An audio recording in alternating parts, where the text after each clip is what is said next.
Beli singkong di pasar rawa. Singkong dimasak dengan santan. Yuk dengerin semua podcast BI Sulawesi Selatan.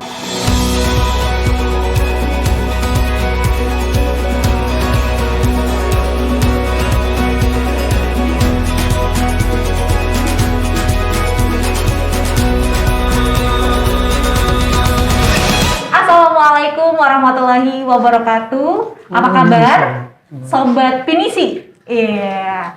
Selamat datang juga di podcast BI Sulawesi Selatan perdana ya pada hari ini. Dan mungkin juga saya mau menyapa dulu apa kabar buat semuanya yang lagi nonton podcast ini dimanapun berada ya.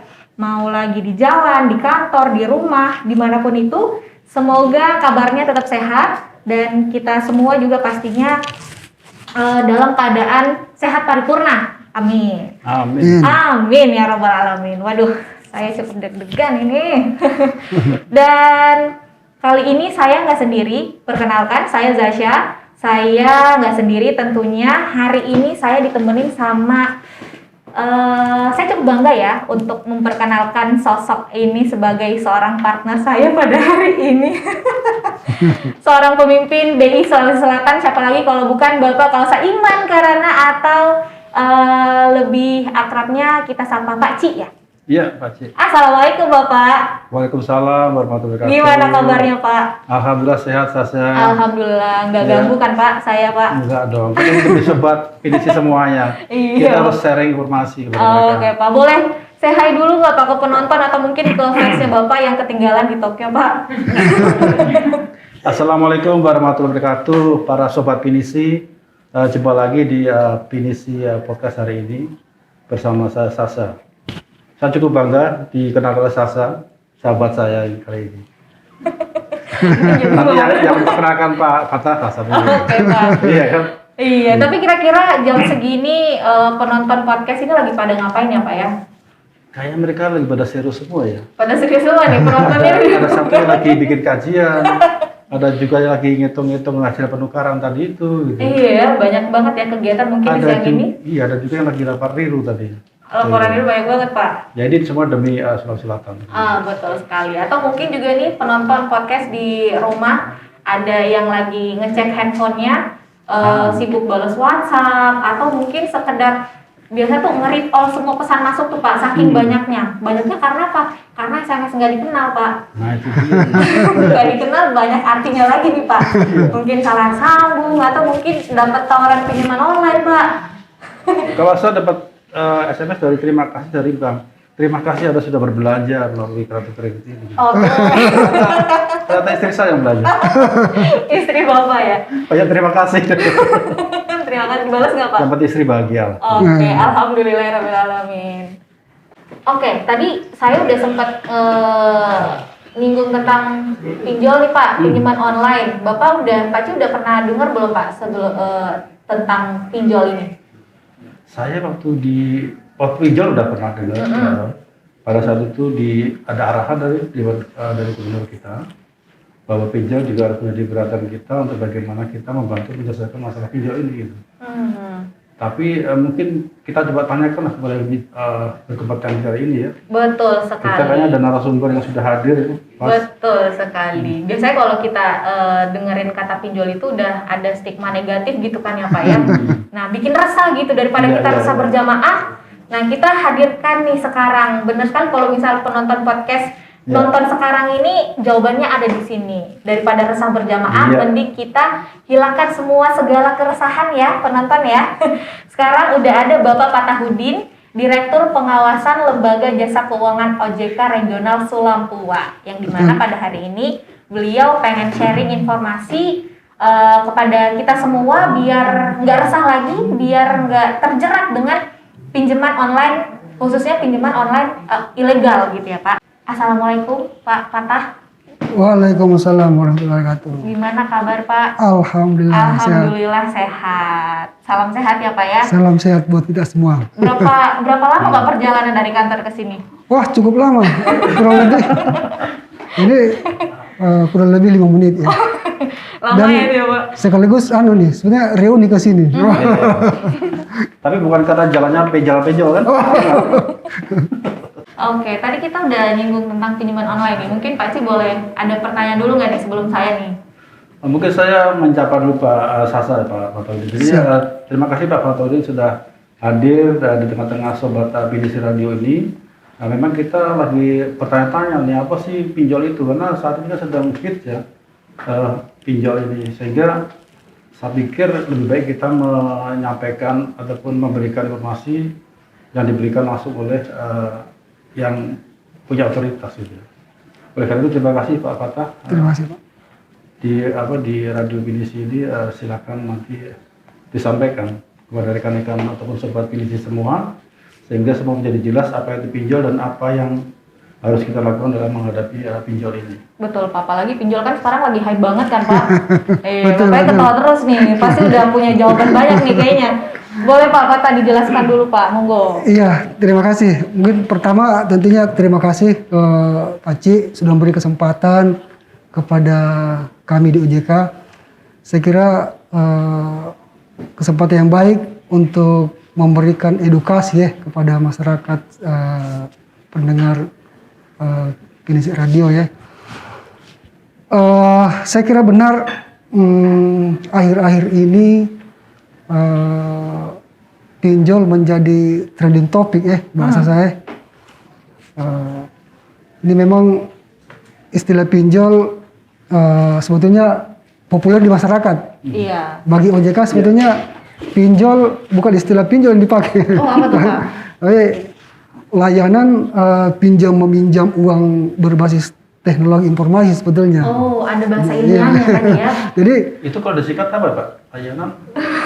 LP Karena apa? milenial suka Jadi singkat. kayaknya nggak populer kalau di sini karena LPUMBTI kan kurang pas. Jadi saya kira lebih pasnya kalau jadi kalau kita menyebut pinjol lebih pas sebetulnya. Memang sudah populer lah di masyarakat. Jadi saya kira istilah itu yang kita sepakati sekarang. Jadi sebetulnya kan merupakan suatu inovasi di bidang keuangan ya. Dia merupakan teknologi yang memungkinkan antara peminjam dan penerima pinjaman itu melakukan transaksi pinjam-meminjam dan tidak perlu bertemu. Tetapi cukup dengan memanfaatkan teknologi tadi. Betul. Kalau dulu kan kita mau minjem uang pasti malu-malu gitu kan ya Pak ya. Sekarang malah kita yang ditawarin. Betul. Jadi memang di OJK sendiri Mbak Sasa itu sudah ada ketentuan, ada peraturannya ya. Itu dibuat dalam bentuk POJK, tepatnya POJK nomor 77 tahun 2016 tentang layanan pinjam-meminjam uang berbasis teknologi informasi. Jadi Layanan pinjam uang berbasis itu panjang juga. Pinjol aja lah ya, pinjol aja.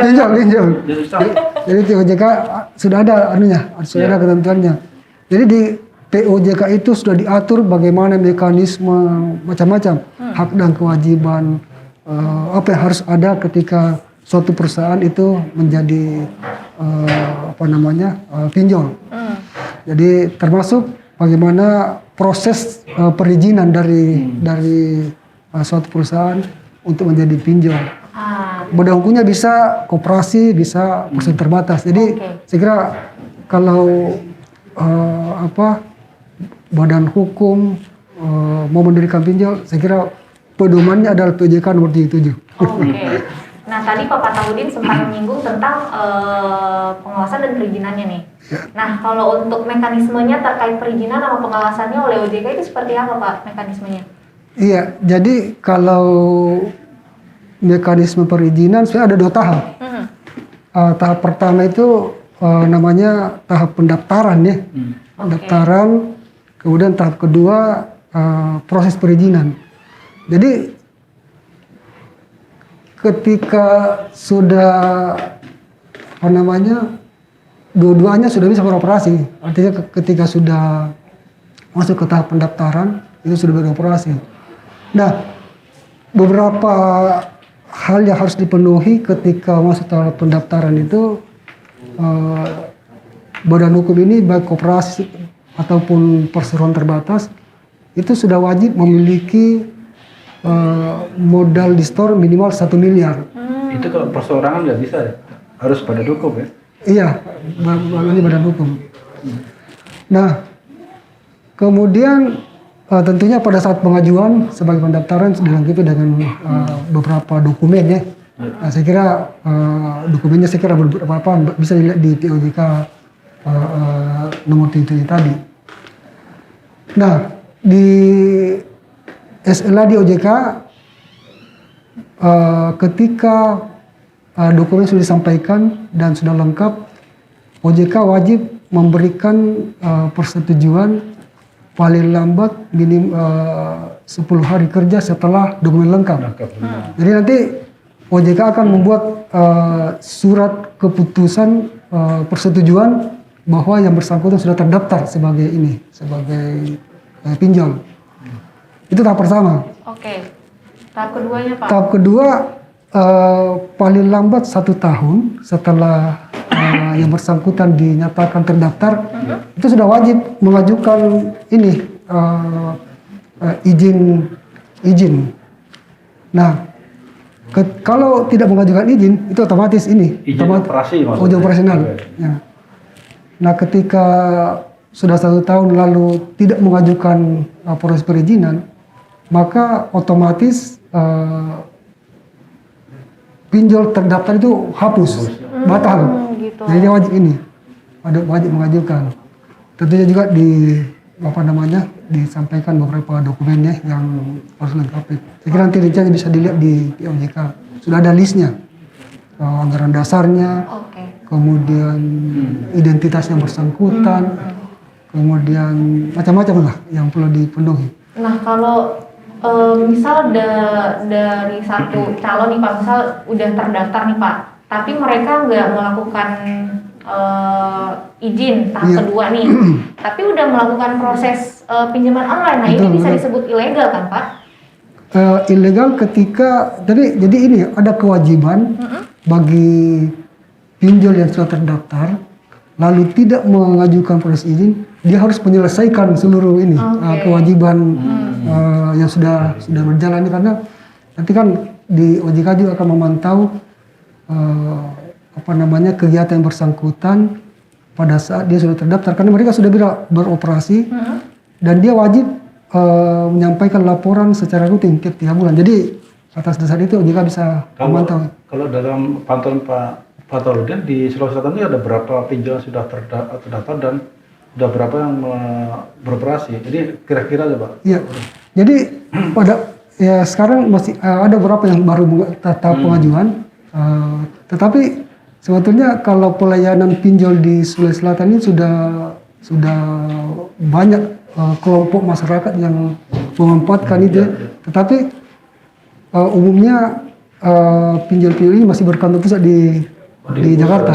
Iya. Bahkan ada salah satu bank yang kerjasama dengan pinjol. Ternyata Makassar, Sulawesi Selatan ini potensi nasabahnya cukup besar, sehingga bank kita juga di sini akan melakukan kerjasama dengan nasabah besar, keuntungannya juga besar juga, marginnya lumayan kan? Betul.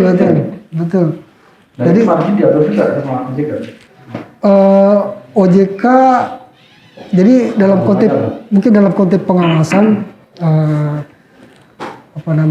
OJK bekerja sama dengan asosiasi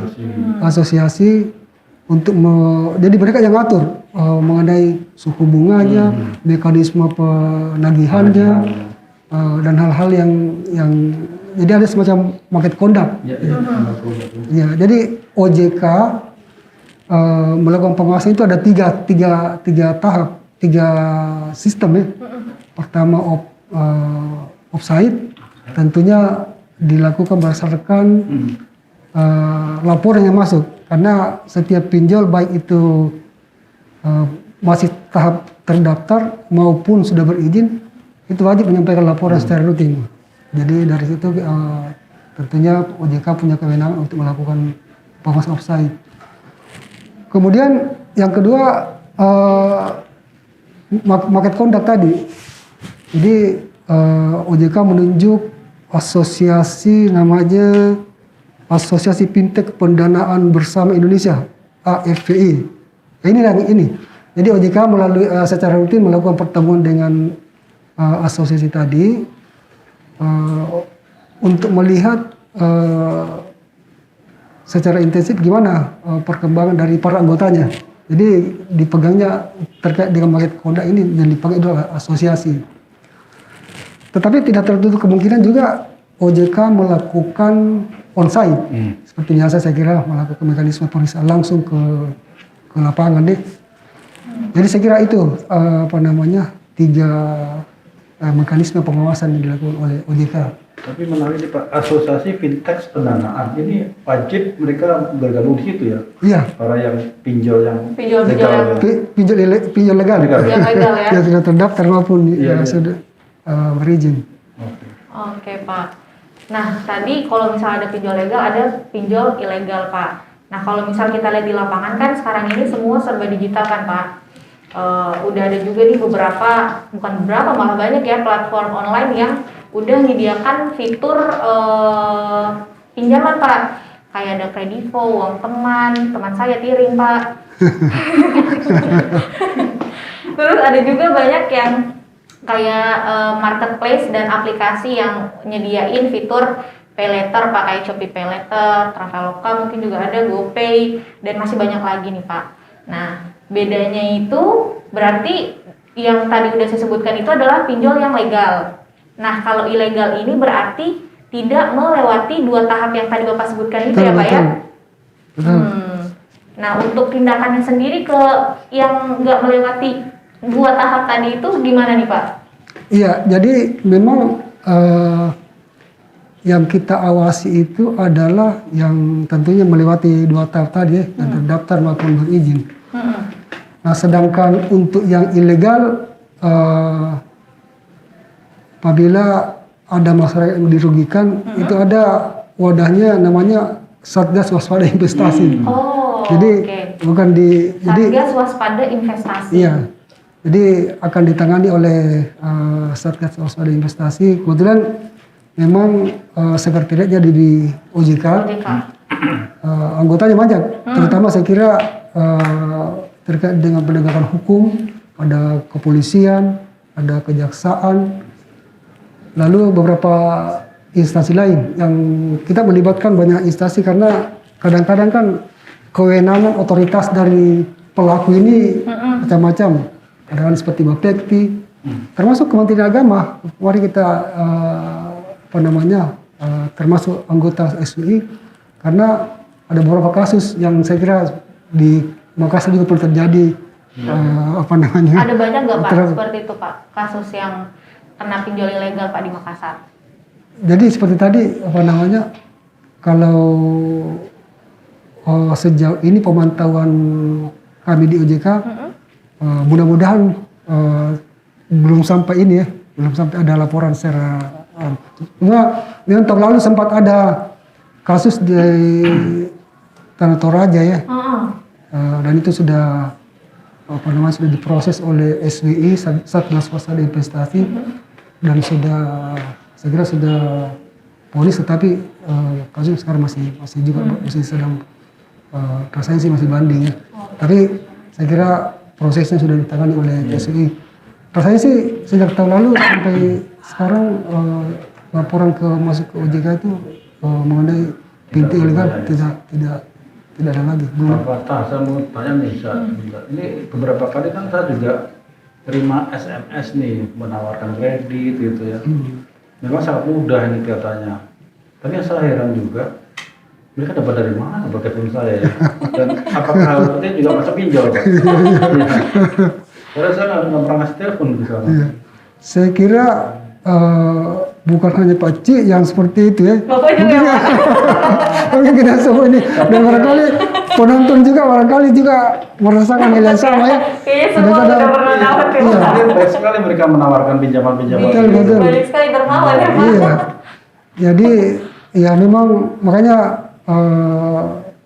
itu terjadi sehingga himbauan dari OJK jangan terlalu mudah memberikan nomor HP, identitas lain ke kadang-kadang kan zaman dulu sebelum ini kadang-kadang kita ke mall misalnya ada penawaran macam-macam. Ini ada hadiah ini, tapi sebetulnya jangan-jangan targetnya sebetulnya mau memperoleh identitas kita.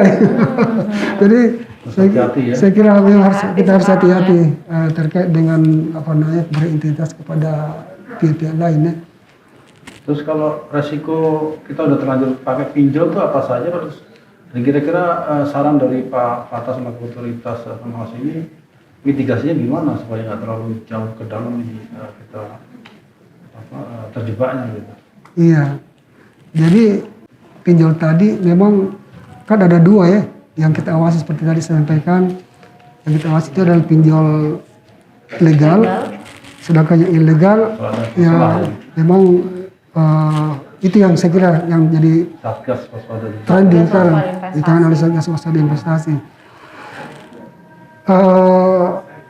Ya upaya yang dilakukan oleh OJK memang ketika masyarakat ingin bertransaksi di pinjol selalu kita sarankan supaya menghubungi dulu karena sudah ada daftar pinjol legal ya di OJK.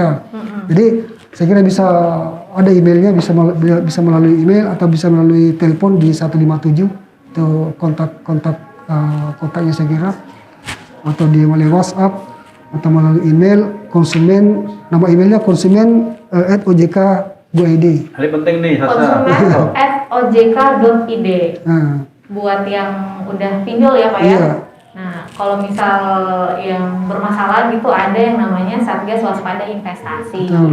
Seperti itu. Coba diulang lagi tadi apa emailnya? konsumen@ojk.go.id. Atau telepon di sini. Atau telepon ke 157.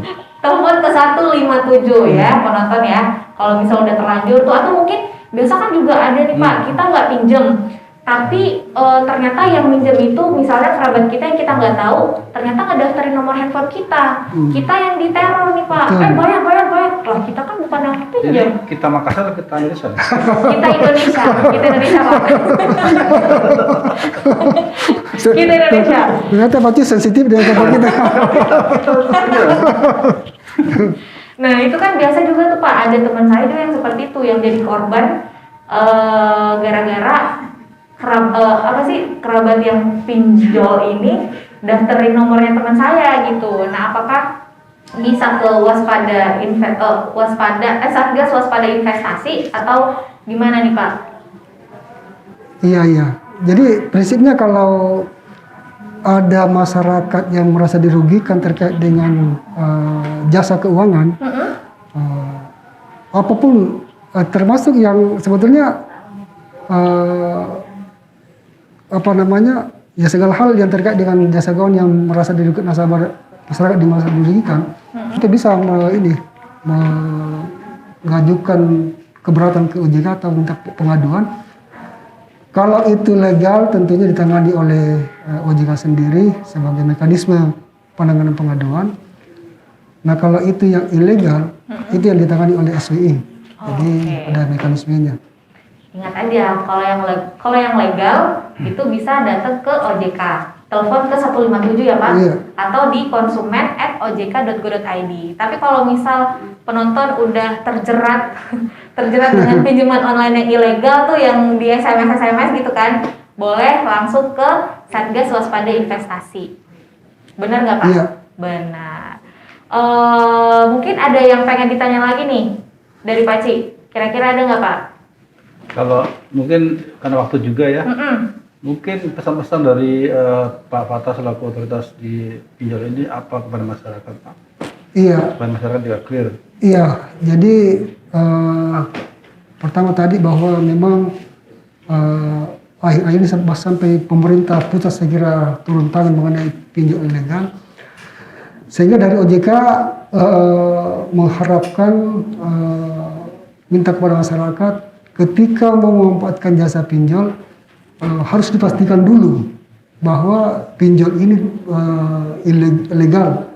Nah untuk itu tadi sudah disampaikan mekanismenya ditanyakan ke OJK melalui telepon 157 itu, kemudian atau melalui email konsumen @ojk.id.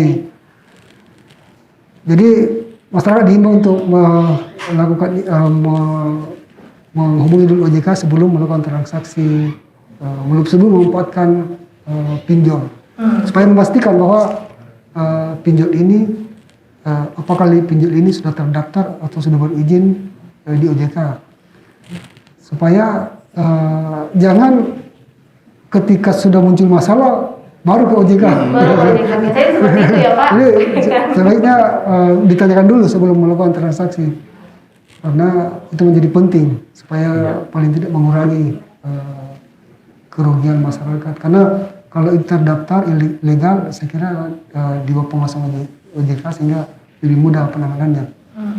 Mungkin itu yang paling utama saya kira, Pak. Berarti kita juga sebagai konsumen harus lebih cermat gitu ya, jangan serta-merta kita, wih dapat SMS, bisa minjem 300 juta, waduh langsung deh segera nih. Maksudnya kan kita sebagai konsumen juga harus cermat, harus teliti. Nah seperti yang Pak Kata bilang tadi, harus dipastikan dulu apakah ini benar-benar legal, diawasi, udah dapat izin dari OJK atau belum gitu kan. Karena sekarang semua, waduh serba mudah, yang tadinya kita mau minjem, sekarang malah kita yang ditawarin gitu kan. Waduh, tapi hari ini sangat-sangat meluruskan dan juga menghilangkan keresahan kita terkait pinjaman online ini, yang ternyata memang gak semua pinjaman online itu gak bagus gitu kan ya Pak Ci ya. Ada juga yang legal kan. Ada juga yang legal. Ada pengawasan OJK juga. Seperti itu. Kalau gitu terima kasih banyak ya. Makasih banyak Pak Kata atas waktunya Pak, dan juga semoga podcast kita kali ini memberi manfaat untuk sobat Pinisi dimanapun berada, dan juga pastinya jangan ketinggalan episode-episode selanjutnya karena masih banyak sekali episode dari podcast BI Sosial yang bakalan menanti. Gimana Pak Ci? Oke, jadi terima kasih Pak Fatahudin dari OJK yang sudah memberikan pencerahan kepada sobat Pinisi semua, sehingga juga sobat Pinisi lebih berhati-hati lagi dalam menerima tawaran-tawaran dari pinjaman ini. Tapi ada juga yang masih dalam pengawasan itu yang legal juga gitu. Jadi tidak semuanya memang sesuai, tapi patut juga nanti bisa berkonsultasi dengan OJK di nomor telepon 157 tadi ya, dan konsumen@ojk.go.id. Oke, kita bisa ketemu lagi dalam episode podcast dari Pinisi Radio berikutnya lagi dengan tema yang menarik juga. Kalau gitu Sasa pamit. Saya Kosaiman Karana, motivasi pamit juga. Fatahudin dari OJK. Assalamualaikum warahmatullahi wabarakatuh.